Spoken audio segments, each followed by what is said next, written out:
What lady would take mathematics instead of Latin?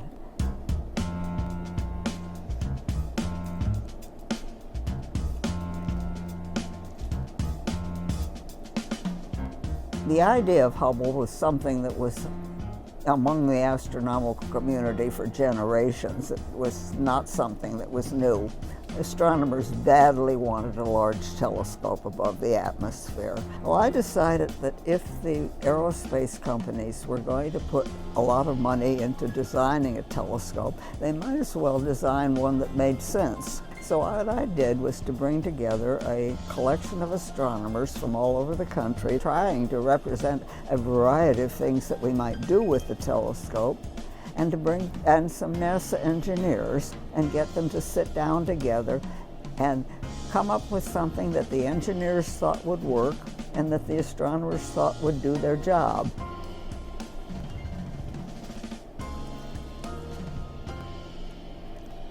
Well, I think I've always been curious.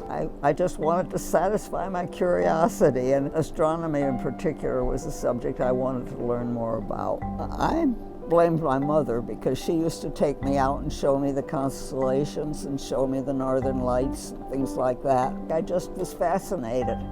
Between 5th and 6th grade, I organized my friends into an astronomy club to study the constellations.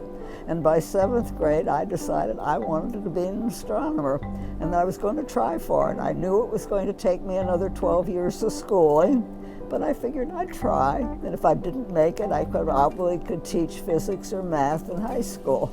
I certainly did not receive any encouragement. I was told from the beginning that women could not be scientists. In high school, one of the experiences I remember is I asked my guidance counselor for permission to take a 2nd year of algebra instead of a 5th year of Latin. And she looked down her nose at me and sneered, "What lady would take mathematics instead of Latin?"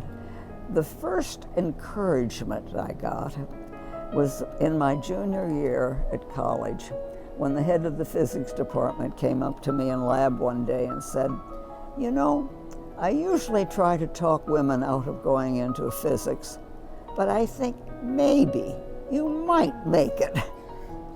My main astronomical research area when I started out was what they call spectral classification, looking at stars, spreading the light out into a rainbow so that you could see the different colors separately. What I started out doing was looking at these spectra, looking at these rainbows, and deciding the temperature and the brightness of the stars. And then I was trying to find out how far away they were and how they moved. My thesis professor was one I often didn't get the support that I'd expected. There was a period in which he went for 6 months without speaking to me, even when I said hello to him in the hall. He didn't want to have anything to do with me.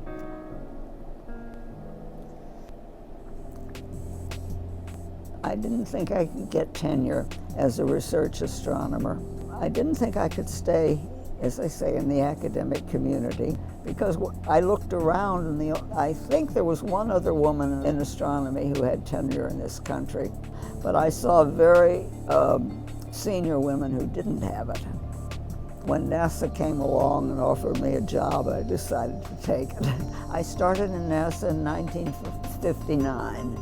I was 6 months old. When I joined the government, I was hired as a fresh PhD, in spite of the fact that I had not only 6 years of experience, but an international reputation. And afterwards, I understood the reason. My salary at the university was so low that civil service did not recognize it as a professional experience. Being the first executive woman at NASA turned out not to be terribly eventful. I was accepted very readily as a scientist and as in my job. The men were very cooperative. I felt that the men treated me as one of the team without a problem. Civil service had rewards for outstanding work, but they were limited to men. Someone decided that there should be something for women. In 1962, I received a Federal Women's Award. We all met with Kennedy in the course of receiving the award. I'm happy about the fact that women can get senior jobs now, and they're not being quite as discouraged as I was. But I think there are two things that I would like to see changed. One is salaries. Salaries are still not equal. And the other thing is I'd like to see more uniform women across the ranks.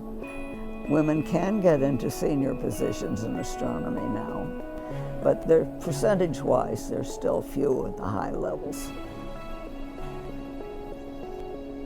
It's hard to decide how history will view my accomplishments. People generally aren't terribly interested in what gets things started. And so I'm not sure they're going to have much of an idea of my role.